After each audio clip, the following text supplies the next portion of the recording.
ஹரஹர சங்கரா, ஜெய் ஜெய் சங்கரா. எல்லோரும் good morning, காலை வணக்கம். கொஞ்சம் தொண்டை சரியில்லை, இருமலாக இருந்ததுனால கொஞ்சம் தொண்டை கட்டி இருக்குது.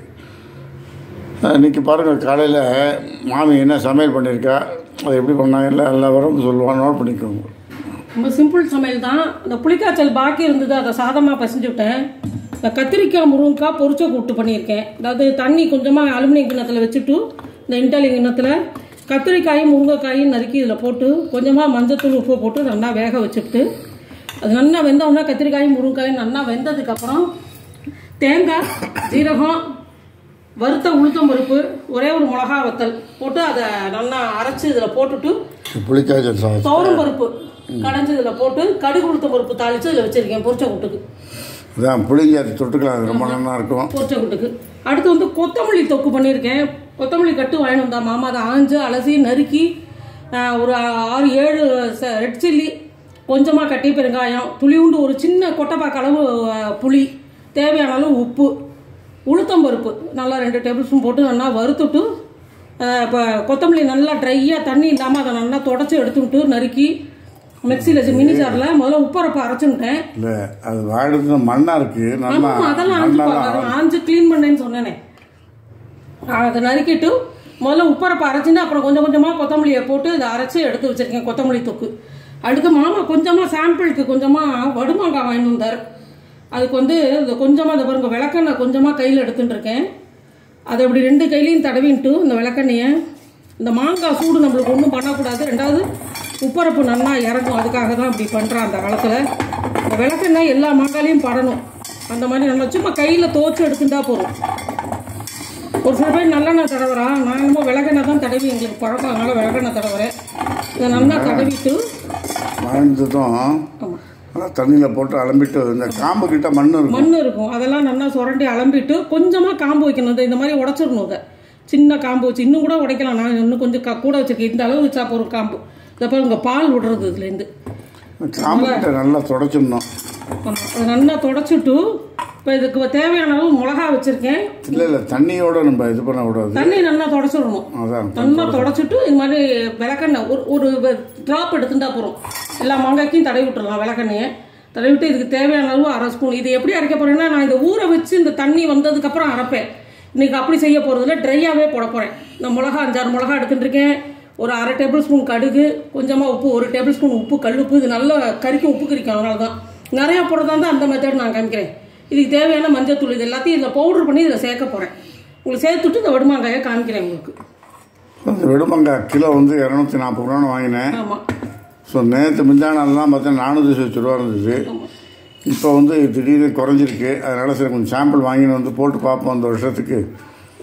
அப்புறம் நாங்கள் நிறைய வாங்கிட்டு வந்து போடுறப்போ காமிக்கிறோம். எப்படி போடுவேன்னா, நான் நல்லா தண்ணியில் ஊற வச்சுருவேன். உப்பை போட்டு இது மாதிரி விளக்கெண்ணெய் தடவி உப்பு போட்டுருவேன். அடியில் தண்ணி விட்டுக்கும் நல்லா. அந்த தண்ணியை ஒரு சின்ன கப்பில் எடுத்து வச்சுட்டு, ஜாஸ்தி தண்ணி விடாது, கொஞ்சமாக தான் விடும் தண்ணி. சரி. ஸோ அந்த தண்ணியை இதில் எடுத்து இதில் மிளகாயில கடுகு, மஞ்சள் இது வரலை மஞ்சள் எல்லாம் போட்டு நல்லா அரைச்சி விழுதா போடுவேன். இன்றைக்கி பவுடராக போட போகிறேன். இதுக்கு போட்டுட்டு உங்களுக்கு அதான் இன்றைக்கி புளிஞ்சாரம் அண்டு கத்திரிக்காய் முருங்கைக்காய் போட்டு பொரிச்ச கொட்டு, கொத்தமல்லி போட்டு தொகையல் பண்ணியிருக்கா. கொத்தமல்லி தொகையில் தொக்கு மாவடு போட போகிறேன். ஸோ அது எப்படிங்கிற காமிப்பா கொஞ்சம் நினைச்சு காமிக்கிறோம். இப்போ உப்பரப்பை அரைச்சின்னு வந்துவிட்டேன். இது நீங்கள் நிறையா போடுறச்சையும் போடலாம், பட் நான் கொஞ்சமாக போடும்போது இந்த மெத்தடை நான் யூஸ் பண்ணிப்பேன். நிறையா போடுறச்ச ஊற வச்ச மாங்காயிலேருந்து தண்ணி எடுத்து கொஞ்சம் கொஞ்சமாக ஊற்றி அதை அரைச்சி வெளுமுன்னா அரைச்சி போடுவேன். ஊற வச்ச மாங்காய் உப்பு போடாமல் அப்படி ஊற வச்சிருவீங்களா? உப்பு போட்டு தான் ஊற வைப்பேன். அப்புறம் அதெல்லாம் சொல்ல வேண்டாமா ப்ரொசீஜராக? ஒன்னொன்றுக்கு நான் எடுத்துற வேண்டியிருக்கு. இல்லைப்பா, நான் சொல்லியிருக்கேன். உப்பு போட்டு ஊற வச்சு அந்த தண்ணி போட்டால் சின்ன கப்பில் தண்ணி விட்டுண்டு எடுத்து வச்சுக்கிட்டு பண்ணணும்னு நான் சொல்லியிருக்கேன். ஆல்ரெடி சொல்லியிருக்கேன் நான் ஆல்ரெடி. அந்த ஊற வச்ச தண்ணி எடுத்து கொஞ்சமாக தான் வரும். அந்த தண்ணியை எடுத்து வச்சுக்கிட்டு மிளகாயை நல்லா காய வச்சுருந்த மிளகாயை, கடுகு, அப்புறம் வந்து இந்த மிளகா, காஞ்ச மிளகா, இதுக்கு தேவையான உப்பு எல்லாத்தையும் போட்டு கொஞ்சம் கொஞ்சமாக அரைச்சி. மாமி நிறைய சமாச்சாரங்கள் விட்டுடுறா, அதனால் நான் குறுக்க பேச முடியாத சூழ்நிலை வருது. தப்பாக எடுத்துக்கிறதுங்களா? என்னடா மாமா குறுக்க பேசுகிறேன். நிறைய சமாச்சாரங்கள் விட்டு போய்டுறா. டக்கு டைரெக்டாக வந்து வந்துடுறா. உப்பை போட்டால் ஜலம் விட்டுக்கும். ஜலம் விட்டுருந்தா அந்த ஜலத்தை எடுத்து நம்ம உப்புரப்பை அரைக்கலாம். இது வந்து தனியாக நம்ம ஜலத்தோடு போடக்கூடாது. சொல்லியிருக்கேன் ஆல்ரெடி சித்த முன்னாடி பேசுகிறேன். நான் சொன்னால் ஆல்ரெடி சொல்லியிருக்கேன்ட்டு இருக்கேன். நீ சொல்லியிருக்கேன்னாக்கா இது வந்து திரும்ப திரும்ப சொன்னால் தான் அவன் புதுசாக வரவாளுக்கு தெரியும். மாங்காயை வாங்கின்னு வந்து தண்ணி ஊற்றி நல்லா அலம்பிட்டு, இந்த இடத்துலலாம் மண் இருக்கும், நல்லா அலம்பிட்டு தொடச்சிருங்க. தொடச்சிவிட்டு அதுக்கப்புறம் இதை நல்லா தண்ணி சுழி கூட தண்ணி இல்லாமல் தொடச்சிவிட்டு மிக்சி ஜாரில் கொஞ்சமாக வாங்கி வந்து ஃபஸ்ட்டு போட்டுக்கோங்க. இப்போ நான் போடுற மாதிரி அதுக்கு தேவையான 4-5 மிளகா, கொஞ்சமாக கடுகு, கொஞ்சமாக உப்பு, துளிவுண்டு மஞ்சப்பொடி போட்டு மிக்சியில் அரைச்சி அந்த ட்ரையாகவே திறந்துக்கோங்க. இது நாளைக்கு காமிக்கிறேன் பாருங்க எவ்வளோ தண்ணி விட்டுருக்கும்னு. ஆனால் பட் நம்ம சாதாரணமாக போடுறச்ச மாங்காயை போட்டு உப்பை இந்த மாதிரி விளக்கெண்ணையை தடவிட்டு உப்பை போட்டு வச்சுருவோம். அது அடியில் என்ன ஆகும், நாளைக்கெல்லாம் நல்லா இவ்வளோ தண்ணி விட்டுருக்கும், 1/4 டம்ளர் 1/2 டம்ளர் தண்ணி விட்டுருக்கும். அந்த தண்ணியை வடித்து எடுத்து வச்சுட்டு அதில் மிளகா, கடுகு, மஞ்சள் எல்லாம் போட்டு அரைச்சி அதுக்கப்புறம் அதோட ஏன்னா ஏற்கனவே மாங்காயில் உப்பு போட்டுக்குவேன், அதனால் திருப்பி உப்பு போடக்கூடாது. அதனால் அந்த கடுகு, மிளகா, மஞ்சள் எல்லாத்தையும் அதில் அரைச்சி அதுக்கப்புறம் அதில் போடுவேன் நான். இது ஒன் ஆஃப் தி மெத்தட், அது ஒன் ஆஃப் தி மெத்தட். நான் சொன்னது உங்களுக்கு புரியலைன்னா திருப்பி கேளுங்க, நான் சொல்கிறேன் கமெண்ட்டில். இதுதான் ஓகேனாக்கா எல்லோரும் லைக் பண்ணுங்க, ஷேர் பண்ணுங்க. ஒரு சில இதெல்லாம் விட்டு போயிடுறதுனால நான் கொஞ்சம் குறுக்க பேச முடியாது இருக்குது, தப்பாக இருந்தால் மன்னிச்சுக்கோங்க. அதெல்லாம் ஒன்றும் இல்லை, பரவாயில்ல. 2 பேருக்கு வயசாகிடுச்சு, அதனால பரவாயில்ல. இதனால தான் நான் குறுக்க பேச முடியாத சூழ்நிலை வருது.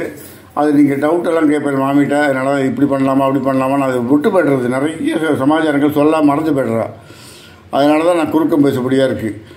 அதனால் இதுதான் இன்றைக்கி வந்து புளி சாதம், பார்த்தீங்கன்னா கத்திரிக்காய் முருக்காய் பொரிச்ச கூட்டு, இந்த இது பண்ணியிருக்கேன் கொத்தமல்லி தொக்கு, மாவுடு. இதுதான் இன்றைக்கி தயிர் சாதம் தொட்டுக்கிறதுக்கு.